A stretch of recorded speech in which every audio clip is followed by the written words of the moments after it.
ce que l'on fait provient de ce que nous croyons être. Bienvenue dans Minimalist Traveler, le podcast nomade, épisode 2. C'est Luc Arago et je suis sûr que tu as déjà mis des projets de côté et que tu vas certainement continuer à le faire. Pourquoi ? Parce que tu n'as pas le temps, tu te sens pas motivé, ou tu n'es pas assez vieux, pas assez expérimenté, trop jeune, trop busy, j'ai pas le temps, tu comprends, j'ai d'autres choses super importantes à faire, tu comprends, il faut que je finisse de regarder la nouvelle série sur Netflix. Toutes ces raisons qui nous empêchent d'accomplir des choses grandes, des choses qui nous accomplissent et des choses dont on est fier. Et ça nous est déjà tous arrivé et le problème c'est pas de l'avoir, le problème c'est de surmonter tout ça pour enfin pouvoir accomplir quelque chose dont on est fier. Et ce que je vais partager avec toi aujourd'hui, pour prendre cet exemple, c'est notamment mon projet de création d'entreprise. Forcément, il y avait plein de croyances autour, notamment la croyance que c'était trop compliqué, c'est pas possible, trop jeune, trop en manque d'expérience, etc., etc. Et toutes ces croyances limitantes, ces choses qui nous empêchent d'accomplir nos objectifs, notamment celui de l'entreprise, ça vient principalement de deux sources. Donc la première source, c'est les autres. Donc notamment dans mon cas, tout le monde te dit autour de toi que non, tu ne peux pas créer une entreprise, non mais t'es trop jeune, quelle expertise tu as, quel diplôme tu as, qu'est-ce que tu vas apporter, tout un tas de problèmes que on va intégrer, et on se sent vraiment dépassé, on se dit finalement ils ont raison et tout, finalement j'étais un peu trop tête en l'air là, un peu trop rêveur, je pourrais vraiment pas le faire, et notamment une des phrases par exemple de ma grand-mère qui m'a dit non mais tu ne peux pas être justement c'est l'inverse, tu ne peux pas être chef d'entreprise si tu n'as pas déjà avant été salarié pendant longtemps, et il faut d'abord être salarié, gravir les échelons dans l'entreprise pour au final finir directeur de la boîte, pour ensuite partir de tout ça et pour créer ton autre entreprise. Mais laisse tomber, hein. Donc tous les autres qui te mettent ces barrières, ces croyances qu'ils ont. Voilà. Et les deuxièmes problèmes, ça vient aussi de soi-même. Des croyances que on a accumulées tout au long de notre vie. Et par exemple, on a ce projet, au loin, on aimerait bien le faire. Oh, j'aimerais bien créer une entreprise et tout. C'est vrai que ça m'apporterait plein de trucs et tout. Ouais, mais Internet, c'est surbooké. Si je veux créer une entreprise sur Internet, ça marchera jamais. Ou alors, ouais, mais je sais pas vraiment coder, donc ça marche pas. Oui, mais j'ai pas vraiment de choses à apporter aux gens, donc ça marchera pas. Et du coup, un bon mélange, un bon cocktail bien pourri entre ce que nous disent les autres et ce qu'on se dit à soi-même, ça nous amène à une conséquence très très simple. Notre cerveau se met en mode recherche de problèmes, tout simplement. J'ai envie de courir un marathon, ouais, mais je suis pas assez sportif. Et on va se trouver plein d'autres problèmes.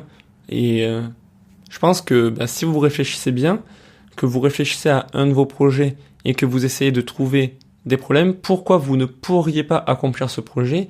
Je suis prêt à parier que vous trouverez des milliards de problèmes. Et parce que oui, si on veut des problèmes, on peut en trouver des milliards. Et tout ça, ça nous empêche de nous accomplir, de pouvoir faire des choses, mais c'est normal. C'est-à-dire que c'est un mécanisme de notre cerveau qui fait ça. Je vais t'expliquer ça un peu plus loin. Et du coup, c'est normal de se sentir dépassé et de remettre les choses au lendemain, d'avoir toutes ces croyances limitantes et au final de ne pas accomplir ses rêves. Mais du coup, c'est important de prendre ça en considération, que c'est normal, et du coup d'essayer d'aller au-delà.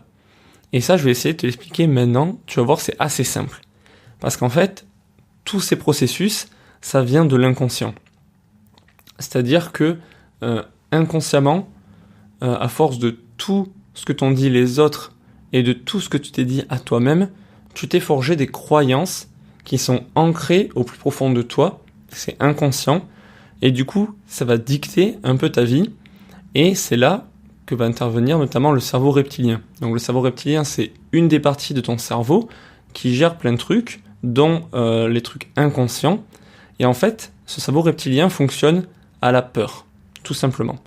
Le but de ce cerveau, enfin de cette partie du cerveau, c'est toute simple, c'est de te garder en vie, et sa stratégie principale, c'est d'avoir recours à la peur. Donc c'est un truc très primitif. Donc son mode de fonctionnement, c'est assez simple. Toi, t'as ta vie, qui est comme ça, qui est normale, et si tu veux changer quelque chose dans ta vie, le cerveau va dire non, il va poser son droit de veto. Pourquoi ? Parce que ça change ses habitudes, ça change comment il est, et ça change, tu vas avoir un risque, entre guillemets, de mourir. Ça veut dire, à l'instant T, je suis en vie. Si tu changes quoi que ce soit dans l'équation, peut-être que je vais mourir. Donc bon, c'est comme ça que fonctionne cette partie du cerveau, elle est très ancienne, et ben c'est ce qui nous a permis également de survivre pour pas faire des conneries et pas crever pour rien. Mais du coup, aujourd'hui, ça nous bloque, parce que dans la société dans laquelle on vit aujourd'hui, même si on fait une erreur, on va pas mourir, on va pas se faire désintégrer. Et donc du coup, cette peur, elle nous paralyse, elle nous fait amener des croyances limitantes qui nous empêchent d'être accomplis. Parce que le cerveau reptilien, lui, il en a rien à foutre que tu sois accompli, il en a rien à foutre que tu réalises des projets. Lui, le seul truc qu'il veut, c'est rester en vie. Mais bon, j'espère que tu aspires à d'autres choses que simplement rester en vie et que tu as quand même envie d'accomplir des trucs dans ta vie. Et toutes ces peurs, toutes ces croyances limitantes, tout simplement, c'est du bâchage, quoi. Tout simplement, depuis que t'es petit, tu fais des choses qui vont s'implémenter en croyances, etc., etc. Bon, par exemple, je vais te prendre un exemple tout simple. Si, par exemple, je suis persuadé que les gens dans la rue, c'est tous des cons, et que si je demande de l'aide à quelqu'un, personne ne va m'aider, que je suis tout seul.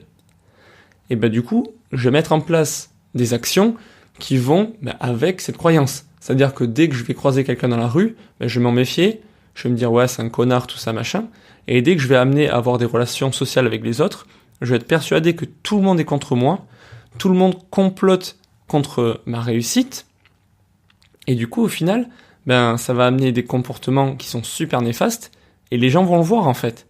Et du coup, tu te méfies des gens, du coup les gens vont se méfier de toi, et puis au final, ça va donner raison à ta croyance. C'est-à-dire, ouais, j'avais bien raison, hein. Le mec, ça a bien été un connard avec moi. Mais tu te dis, ouais, c'est normal si le mec, il a été comme ça.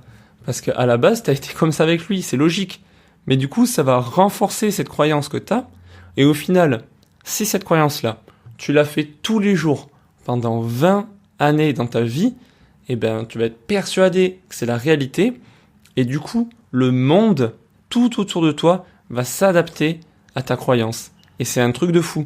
Pour revenir par exemple sur l'exemple de ma grand-mère, donc qui était persuadée qu'il fallait être salarié et avoir beaucoup d'expérience dans le salariat, tout ça, pour pouvoir créer une entreprise, tout ce qu'elle voyait autour d'elle, ce n'était que des gens qui montaient dans des entreprises et qui rataient.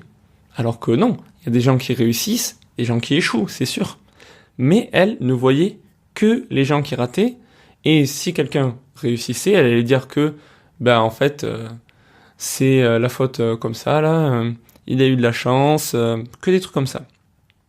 Et au final, voilà, après on est persuadé que notre croyance est vraie parce que le monde tout autour de nous s'associe à cette croyance. Et du coup, tout ce qu'on croit être vrai, ça devient vraiment la réalité.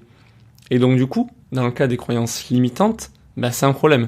Certes, si vous êtes persuadé d'un truc qui vous booste, ouais, là c'est top, c'est exactement ce qu'il faut faire.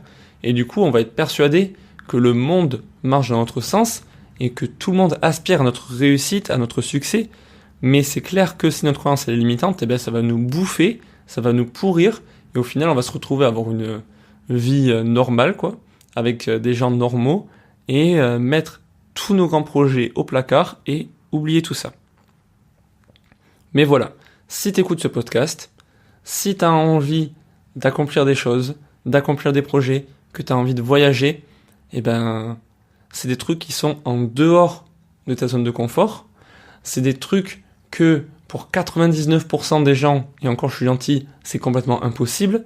C'est-à-dire que le mode de vie normal aujourd'hui, c'est être salarié, être dans la même boîte et vivre dans la même ville, avoir ton boulot, tous les jours aller au boulot, tu rentres chez toi le soir, t'as un peu de loisirs, si t'as de la chance, et puis après tu vas au lit. Ça, c'est la vie normale. Si toi t'arrives et que tu te dis, ouais, moi j'aimerais bien voyager 6 mois par an, et j'aimerais bien, pourquoi pas avoir une entreprise sur internet ou ouais, tout simplement être salarié pendant 6 mois, je mets de l'argent de côté, et puis après, je pars pour un méga voyage, et je quitte mon travail, juste parce que j'avais envie de partir en voyage, hein, parce que bon, les 5 semaines de congés payés par an, hein, moi ça m'intéresse pas trop. Mais là, tout le monde va te prendre pour un fou, et là, on va te remettre bien gentiment dans sa case, et c'est pour ça que c'est vraiment super important de exploser ses croyances, d'exploser les croyances des autres, et d'exploser ces croyances limitantes qu'on a à l'intérieur de soi, afin de pouvoir accomplir des choses, afin de pouvoir changer de paradigme et de changer la manière dont pense notre cerveau, de ne plus être comme avant en recherche de problèmes, mais d'être justement en recherche de solutions. Et ça vraiment, c'est un truc de malade. C'est-à-dire que pour l'entreprise, du coup, j'étais persuadé que ça marcherait. Je suis toujours persuadé que ça va marcher. Je persévère tous les jours, j'y travaille. Je suis persuadé que ça va marcher. Et plein de fois, j'étais face à des problèmes énormes, quoi. Et je me suis dit, non, il y a forcément une solution. Il y a forcément une solution. Et des solutions, j'en ai trouvé. Et c'est ça qui est incroyable. C'est que quels que soient les problèmes que l'on fasse, il y a toujours une solution. Mais parfois des solutions qui sont pas forcément évidentes à trouver. Et du coup, si à la base notre cerveau est en mode recherche de problèmes, et qu'on additionne des problèmes aux problèmes qu'il y a déjà, et qu'on trouve pas beaucoup de solutions, c'est clair qu'on va pas accomplir. Mais si les problèmes qu'on a, on n'en rajoute pas d'autres, et que on force notre cerveau à chercher des solutions, là c'est clair que pour accomplir des choses importantes, accomplir ce que l'on a envie d'accomplir, des choses sur le long terme qui vont nous donner une satisfaction profonde, là c'est clair que c'est le jackpot. Mais du coup, vu que tout ça c'est implanté dans votre cerveau, que ça a été implanté dans ton cerveau pendant 20 années de ta vie, tu t'es persuadé d'un même truc dans ta tête et les gens t'ont persuadé d'un truc, comment faire pour exploser tout ça et enfin pouvoir vivre ce que tu as envie de vivre? Et je dirais que concrètement, il y a 3 étapes. La première étape, c'est de déjà repérer les croyances qui te bloquent. Et puis, on va dire plutôt repérer la croyance qui te bloque, parce que c'est quand même déjà un sacré travail. Donc, si tu as envie de faire toutes tes croyances en même temps, il y a de grandes chances que tu vas te planter. Je te conseille plutôt de faire un truc à la fois. Par exemple, tu as envie de accomplir un exploit sportif, lancer une entreprise, accomplir un grand voyage, et déjà, repérer qu'est-ce que tu as envie de faire, et ensuite, dès que tu es en train de réfléchir et que tu te trouves des problèmes tout seul, du coup, tu repères ces problèmes, tu repères ces croyances, et déjà, rien que le fait de prendre conscience qu'elles sont là, et que ce ne sont que des croyances. Ça, c'est la deuxième étape, réaliser que ce ne sont que des croyances, que tout ça, c'est que subjectif. C'est que dans ma tête. Ça, c'est très important. Une fois qu'on a réalisé que c'était que des croyances, mais après, notre cerveau, de manière inconsciente, va toujours les considérer comme vraies. Et du coup, c'est là qu'intervient la troisième étape, c'est agir tous les jours pour exploser cette croyance. Par exemple, je vais te dire ce que j'ai fait dans le cas de l'entreprise. Imaginons, je suis dans mon entreprise, j'ai un projet d'entreprise, j'aimerais bien monter une entreprise. Et là, au lieu de me dire, écoute, je quitte tout, je quitte mon travail, je quitte tout, je vais m'installer dans des trucs de coworking, je vais monter la meilleure startup du monde, machin, tout ça. Avant de faire tout ça, si je pouvais pas travailler une demi-heure par jour sur mon projet, juste une demi-heure, par exemple là, je vais réfléchir à qu'est-ce que je pourrais faire, tout ça, juste ça. Est-ce que ça, je suis capable de le faire? Voilà, même si on trouve un milliard de problèmes, on est d'accord pour dire que juste me mettre sur une table, réfléchir et noter sur un petit bout de papier qu'est-ce que je pourrais mettre en place. Oula, pardon. Excusez-moi. Ok, on s'en fout.